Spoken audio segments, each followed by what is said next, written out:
Hello everyone, I hope you all are doing very well. Today's subject is Hindi Reader, Lesson 3, घर किसका।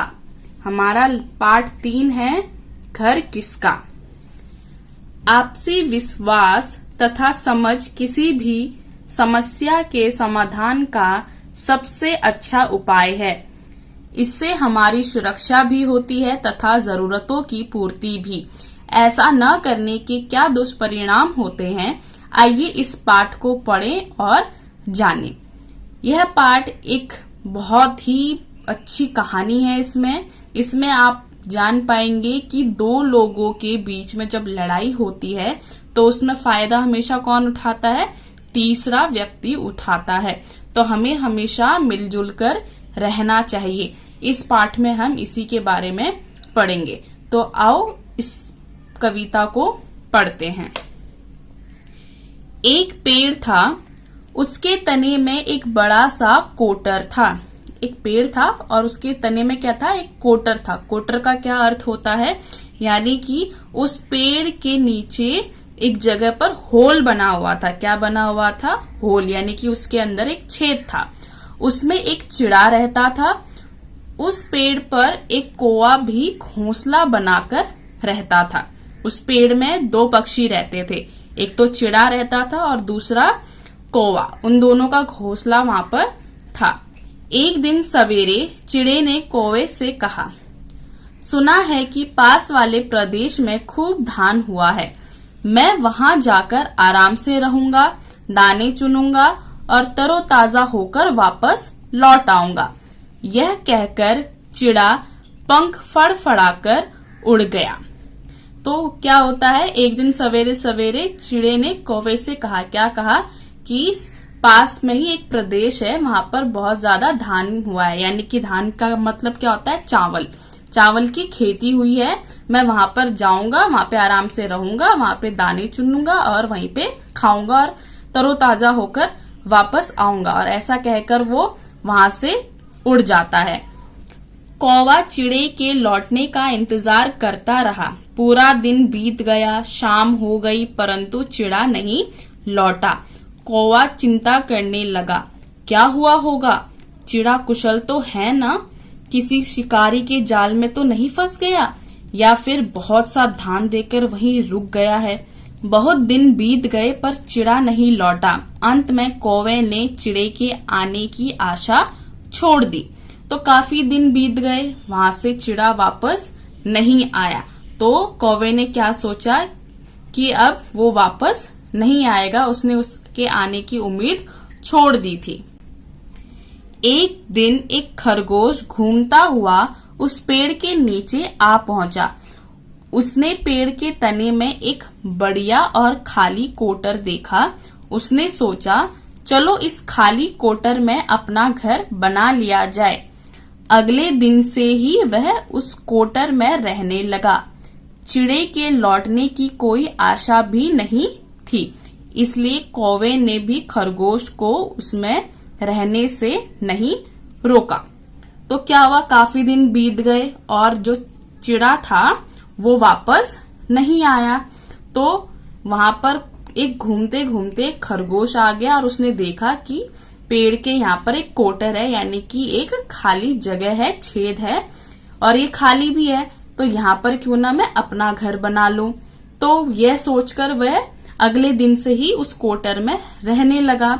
और क्योंकि कौवे ने चिड़े के आने की आस छोड़ दी थी, उसे लग रहा था कि चिड़ा वापस नहीं आएगा, तो उसने भी खरगोश को वहां रहने से मना नहीं किया। कुछ दिनों बाद चिड़ा वहां वापस लौट आया। खूब दाने चुग चुग कर वह हष्ट पुष्ट हो गया था। चिड़ा अपने कोटर में प्रवेश कर ही रहा था कि उसने देखा अंदर बड़े बड़े कान और मूंछ वाला सफेद खरगोश बैठा था।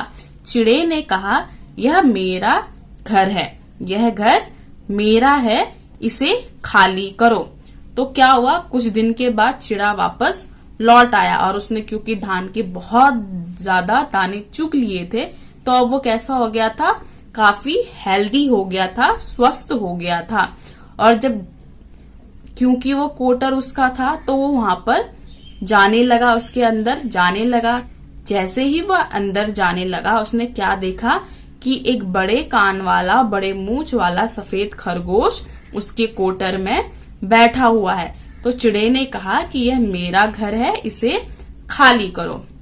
खरगोश ने कहा, मैं बहुत दिनों से यहाँ रहता हूँ, इसलिए यह मेरा घर है।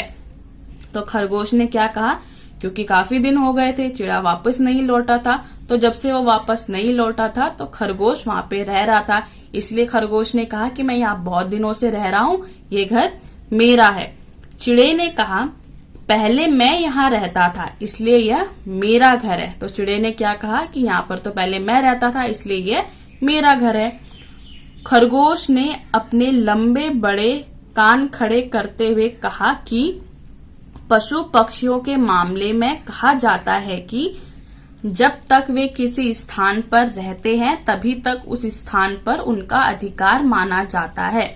यदि वे उस स्थान को छोड़कर चले जाते हैं तो उस पर से उनका अधिकार समाप्त हो जाता है, इसलिए अब यह मेरा घर है। तो जैसे ही चिड़े ने कहा कि यहाँ पहले मैं रहता था और ये मेरा घर है, तो इतने में खरगोश के कान खड़े हो गए। उसने कहा कि जो भी हमारे पशु पक्षी होते हैं उनके मामले में एक बात कही जाती है कि जब तक जो जहां पर रहता है वो स्थान उसका होता है, अगर वो स्थान छोड़कर चला जाता है तो उसका वह स्थान का अधिकार नहीं रहता, अब वो उसका स्थान नहीं रहा। इस प्रकार खरगोश और चिड़े का झगड़ा बढ़ता चला गया। दोनों अपनी अपनी दलीलें देते रहे मगर कोई हल नहीं निकला। अब क्योंकि वहां पे चिड़ा भी रहना चाहता था और खरगोश तो रह ही रहा था, तो उस रहने की जगह के चक्कर में उन दोनों के बीच में बहुत ज्यादा झगड़ा होता रहा। खरगोश अपनी तरफ से बोलता रहा और चिड़ा अपनी तरफ से अपनी बातें रखता रहा, लेकिन कोई भी हल, कोई भी सुलह नहीं हो पाया।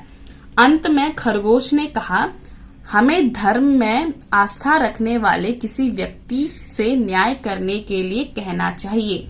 न्याय करने के बाद जिसे यह कोटर मिलेगा वह इसमें रहेगा और दूसरा चला जाएगा।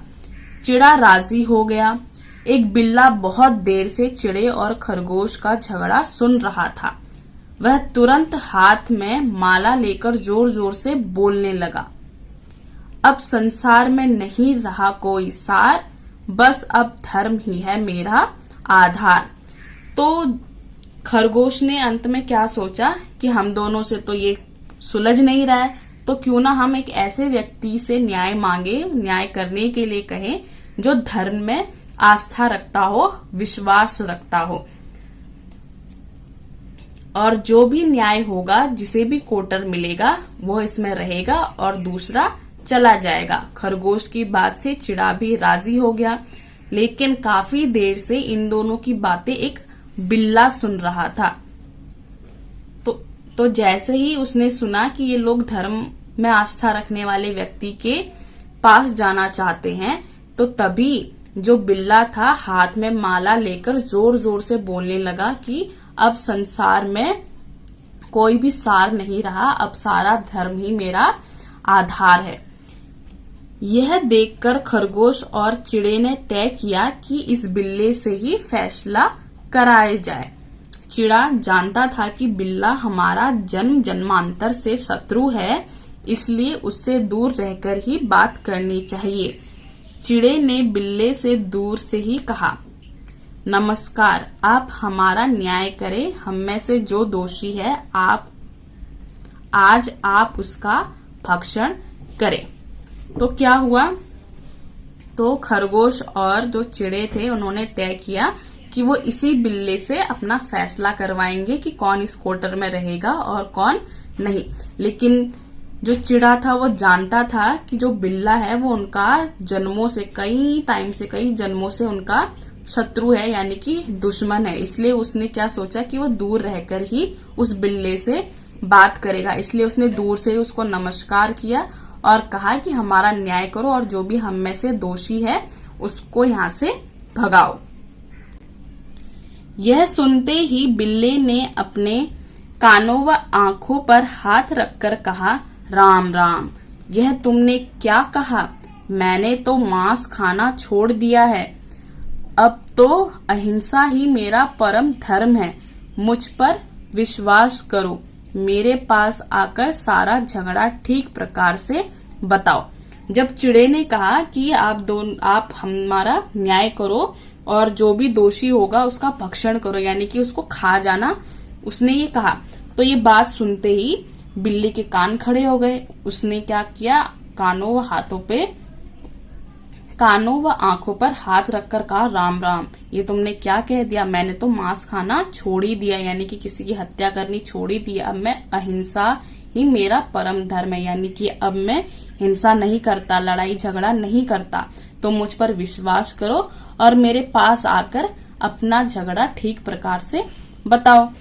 खरगोश को बिल्ली की बात पर यकीन हो गया। वह उसके नजदीक जाकर सारी बातें उसके कान में बताने लगा। तो जैसे ही बिल्ली ने ये सारी बातें कही कि अब मैंने मांस खाना छोड़ दिया है, अहिंसा ही मेरा परम धर्म है, तो खरगोश को बिल्ली की बात पर यकीन हो गया और वो उसके पास जाकर उसको सारी बातें बताने लगा।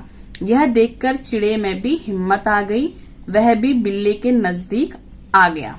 तो जैसे ही खरगोश ने उसके साथ बातें करनी शुरू करी तो चिड़े को भी हिम्मत आ गई और वो भी उसके पास जाकर बिल्ली को सारी बात बताने लगा। मगर वह कोई बात शुरू करता उससे पहले ही बिल्ली के शिकारी पंजे ने चिड़े को जकड़ लिया और खरगोश का सिर अपने मुंह में दबा लिया। इस प्रकार बिल्ली ने चिड़े और खरगोश को मार डाला और आराम से भोजन किया। तो फिर क्या हुआ, जैसे बिल्ली के पास गया चिड़ा, उसको बात बताने ही वाला था कि इतने में क्या हुआ, बिल्ली ने अपने पंजों से चिड़े को जकड़ लिया और खरगोश को भी उसके सिर से मुंह में दबा लिया। और इस तरीके से क्या हुआ, बिल्ली ने चिड़े और खरगोश को मारकर अपना भोजन किया।